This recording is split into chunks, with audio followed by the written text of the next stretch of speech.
तो स्वागत है हमारे चैनल पर। तो आज हम बताने वाले हैं सुपरस्टार यश कुमार का फिल्म का ट्रेलर के बारे में, न्यू फिल्म का ट्रेलर के बारे में। तो चलिए वीडियो को स्टार्ट करते हैं। वीडियो को स्टार्ट करने से पहले आप लोग हमारे चैनल पर नए हो तो चैनल को सब्सक्राइब करें और बेल आइकन दबाना ना भूलें।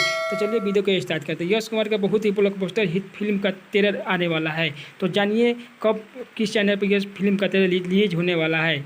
तो चलिए वीडियो को स्टार्ट करते हैं। वीडियो को शुरू से अंत तक देखें, तब आपको समझ में आएगा किस चैनल पे ये फिल्म का ट्रेलर लॉन्च होने वाला है।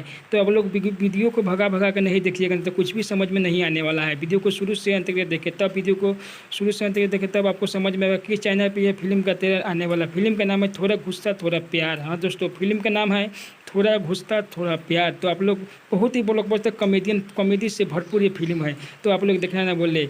24 मई को 6 बजे सुबह रिलीज होने वाला है फिल्म यश कुमार इंटरटेनमेंट पर। तो आप लोग देखना ना भूले। 24 मई 6 बजे रिलीज होने वाला है सुबह। तो आप लोग देखना ना भूले। बहुत ही ब्लॉकबस्टर फिल्म का ट्रेलर है, कॉमेडी से भरपूर, एक्शन से भरपूर।